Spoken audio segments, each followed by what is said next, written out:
So the fact that you're willing to fight for it is so awesome and so fundamentally critical. That's what America was founded on. That's what it's all about. Ladies and gentlemen, Donald Trump Jr.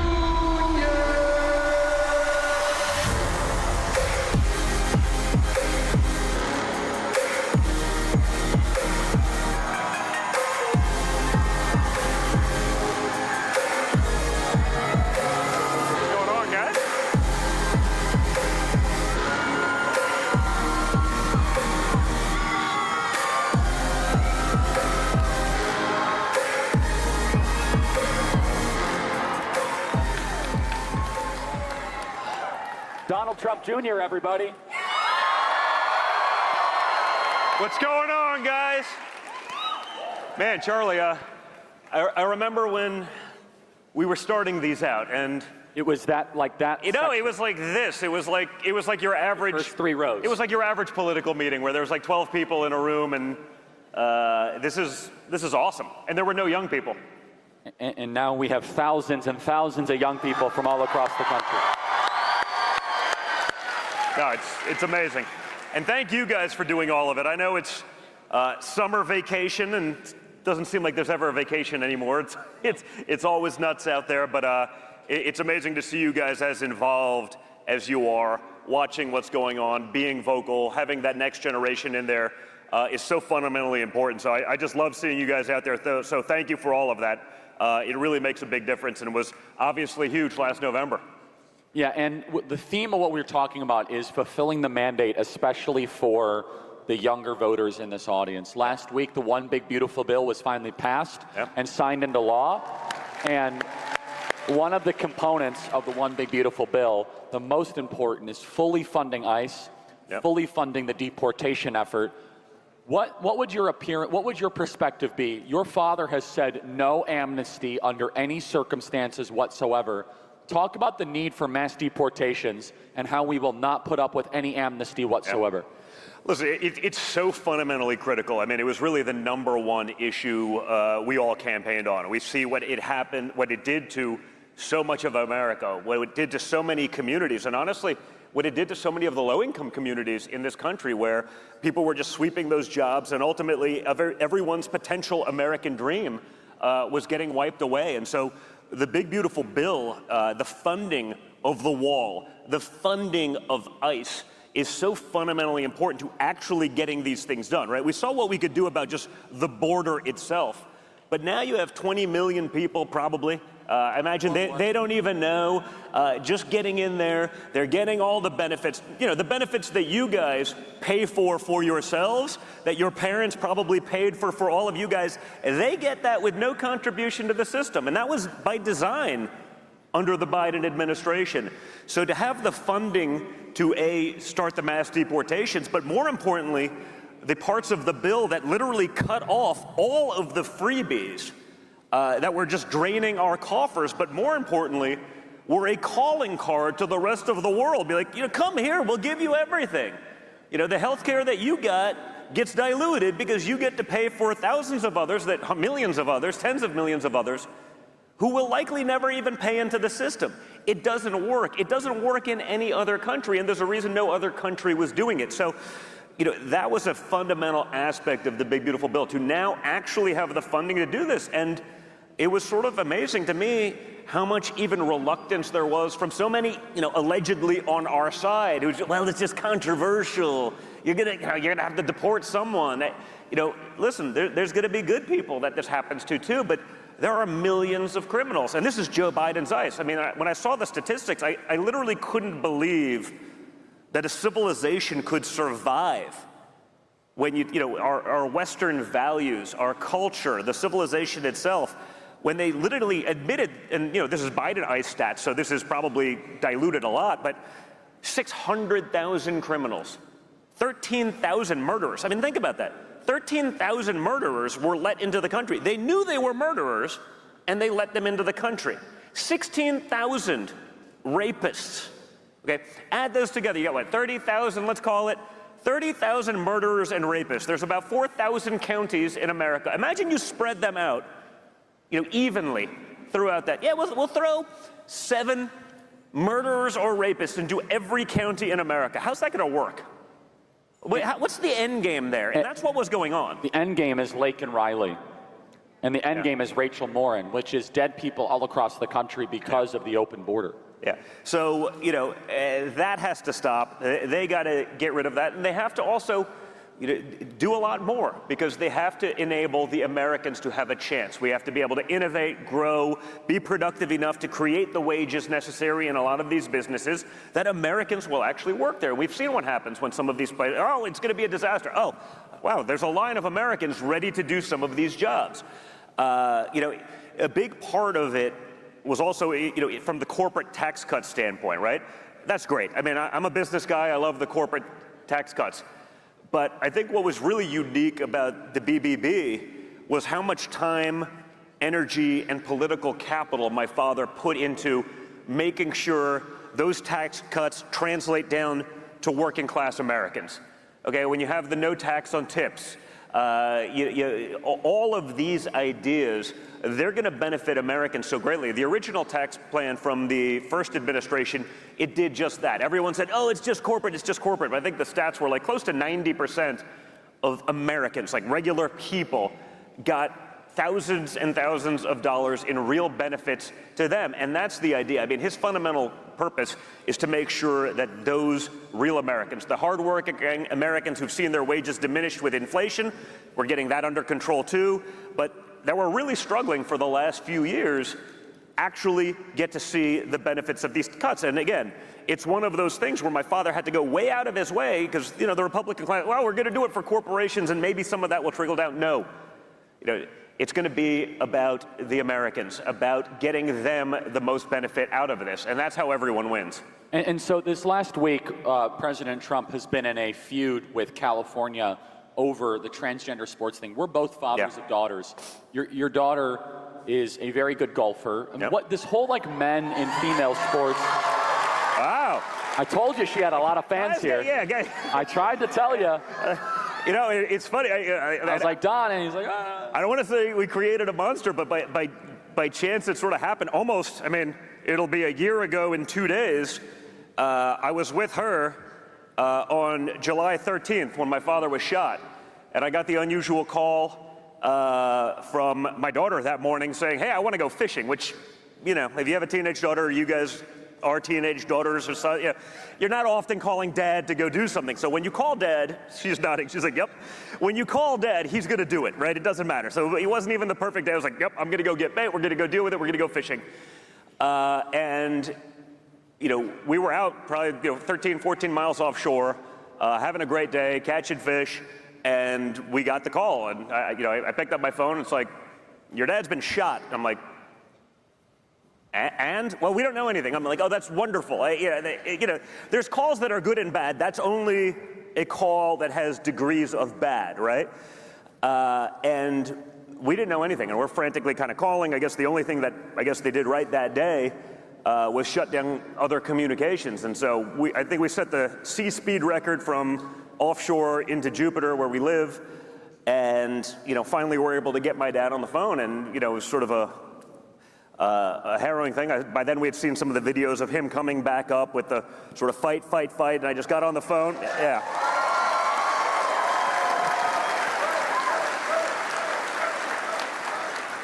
Yeah, I'm not usually at a loss for words, but that was one of those where I was like, I got nothing, but I was like, that's the most badass thing I've ever seen. I was like, I'm not sure if it's tactically the most intelligent thing I've ever seen either. Just stand up again. What could go wrong? So I was like, but it was this sort of somber moment, and finally it was just, again, it got awkward enough. I was like, okay, so we got to ask the most important question, which is, how's the hair? And he gave me the, Don, the hair is fine. It's a little bloody. There was a lot of blood, Don. But the hair is fine. It'll be good. Gonna have to wash it. It sort of broke the ice, and I'm not gonna say it got normal again, but it normalized the situation. And my daughter was with me, and Kai has probably spent more time with my dad one-on-one than I have, and I'm a lot older than her. largely because of golf, and she's like his golf buddy, and she plays with him every weekend when he was around, and that was all the time. And she called me that next morning, and she's like, you know what, I want to speak at the RNC. It wasn't, and to be clear, it's my daughter, so it wasn't exactly I want to, like it wasn't a question, it was like I'm going to. And I'm just like, I guess I'll bump some governor, like just, you know. And you did. Well, I didn't do anything. I called my dad. This was like a 6 o'clock in the morning call. He picks up on the first ring. I'm like, hey, you doing good? By the way, Kai wants to speak at the RNC. And he just goes, whoa. You know? Well, listen, when you do this every day, by the way, we've seen guys that do this every day and still blow that, right? When there's 40,000 people and you're in a stadium and there's 10 million, 20 million people watching on television and you've never given a speech in your life, that is not easy. It's hard for most people, again, who do it. It's like they're used to a small crowd and that's easy. It's a lot of pressure. And he's just like, that's a big one. That could go wrong really quickly, and we understand how bad that can go. But he just thought about it for a second. He goes, you know what? That kid's a winner. She'll do great. Like, that was it. Like, congratulations. She'll open for you, and like, we'll bump someone and make it happen. And she's done a pretty good job since then. So, yeah, she's amazing. So then, and President Trump deserves so much credit, making sure men are not going to be in female sports, yeah. which is the kind of connection. So she's a great golfer. How do you interpret how the Democrat Party continually embracing this men and female sports issue? What is their reluctance to just moderate on this issue? You know what? I love it. You know, I think it's such a top issue, especially for like a lot of the demographics that, you know, men sort of understand it intrinsically. I think, you know, a lot of soccer moms around America sort of, you know, their entire currency, you know, was virtue signaling, right? And like they latched onto this thing, and I think it was one of the guys from Daily Wire actually gave me credit a couple months ago. They were like, wow, Don Jr. was on this issue in 2017, because before it was really a thing, you'd see it. Like some dude would win a high school girls like track championship, and they're getting a scholarship to the finest university for track, and I'm like, yeah, but it's a dude. And this was Twitter 1.0, so let's just say guys like you and I and probably everyone else in this room, you know, we were definitely in the minority there. It was 95-5, 90-10, you know, conservative to, you know, raging libtard. And even then, though, I'd put it up, like, this is insane. And I'd read the comments, and it was, you know, just people who were just waiting to comment on anything, to hate on me, whatever it is. And I feed off the hate. It's great. It's fine. But I remember reading the comments and being like, wow, this is a losing issue for them, because even the people who hated my guts were like, ugh. Oh, I hate Don Jr. so much, but he's right. You know, next comment, oh, I can't believe I agree with Don Jr. on something. That's how ridiculous it was, like before it became a thing. And then, you know, the trans mafia, which was, you know, the most beyond reproach organization in the history of the world. I've never seen a group of people that probably comprise like 0.02% of a society they were infallible, right? They could do no wrong. They were obviously right. And the Democrats fed into I mean, even against like, you know, gay liberals who were like, wait a second, we fought for decades to be able to get, you know, equality, and they don't want equality. They want equality plus. This is insane. So, you know, I think it's asinine. I think it was a great issue for people across the board, for reasonable people who weren't sort of politically entrenched, for independents. And I love that even knowing this now, even years later, even when it's an abject fail, they literally can't help but continue to go all in on the issue. It's a 90-10 issue, and you know, if Trump is in the 90, they just got to take 100% of the other 10 and back it 1,000%. So, you know, I'm glad to see that they're still doing it. Because I think it helps us in the long run. It's bad for the country, good for our politics. But it is a disaster for the country. It's a disaster for our daughters. It's an absolute embarrassment. I mean, again, as a father of a girl athlete, to say that, like, hey, you're just going to have to deal with it because that guy's 8 inches taller than you and stronger. Have you had to deal with that? Not yet. How would you? I'd be vocal. I'd be. And what's your advice for parents that have to deal? I mean, I think dads need to start rising up and saying, we're not going to put up with this stuff. I mean, what is this? No, Well, hey. Because I know you. I don't think you would put up with this. No, come on, not even like, and this will get me into trouble. But like, you have to call it out. Enough of the nonsense. Like, there's no political capital in destroying your child's future to be woke, to be able to get the applause, from that crowd who hates your guts anyway. And so, I think it's so fundamentally important that we all have to become unafraid to speak up on these kinds of issues. And when you do, you realize there's actually a lot of us. It's the vast majority. But again, for years, we've been put into these corners. There was a time where if you said these things, you'd be canceled. You'd be thrown off social media. You'd be thrown out of the PTA meeting. You couldn't do that. So we have to stand strong for this. I've gone through enough of the child athlete sports thing. I have 5 kids. I'll get in trouble as a dad again for saying this, which is like, there's nothing quite as painful as like a 3-year-old's like triple header in softball. Like, if you're gonna put in years of that kind of time, and then your daughter or your kid becomes a great athlete, and you just say, well, I guess it was a good run. They're better than the other girls, but there's 3 dudes that just took their spot. I guess we're just gonna take it.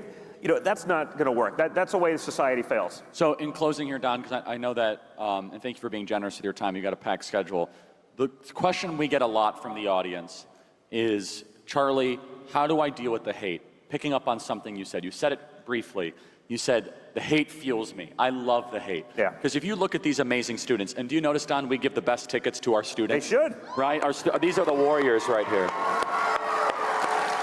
And so when they say, Charlie, how do I deal with the hate at my high school? How do I deal with the hate at my college?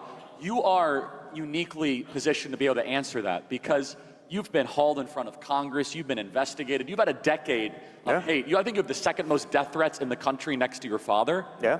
How do you deal with that? And what's your advice to the patriots of all ages that don't know how to deal with that kind of hate?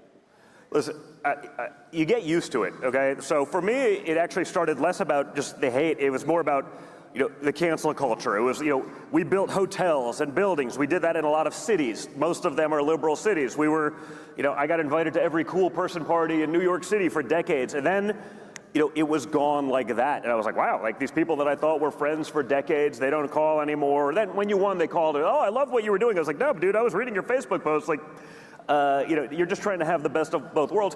It does take time, but I realized it was actually better, even from a business standpoint, to be a leader for a large group. If it was 50% of the country, it's like, wow, there's still something there, right? I'd rather be thought of by them as someone who's willing to have that conviction to fight for these things than be sort of agnostic to the general population. It was just another guy that was there. So it took a lot of time. I mean, it took a lot of, we lost hundreds of millions in business, not just on the sort of the lawfare side of things that we were fighting, but just people canceling because, well, one person in a group of 100 doesn't like you, so we're just not going to go to your hotels. That was hard to get used to, but once you got used to it, you realized there's still hope. And what you're fighting for is so much more important in the grand scheme of things. Again, you don't have to do everything like I did. I sort of took the aggressive approach on everything. You can have these conversations respectfully. I love what you do, and we did this in 16 and 15. We've been doing it for 10 years. Don and I, who thinks Don should come to a college campus with me this semester? Wouldn't that be great? I think by popular demand. By popular demand. Listen, we were doing it before it was like a daily thing. When it was like, hey, once a month we went to Penn State. We went to one. It was aggressive. Up in Michigan State. We went up there. This is a 16 campaign, and it was me and Charlie and another friend of ours, and Tommy.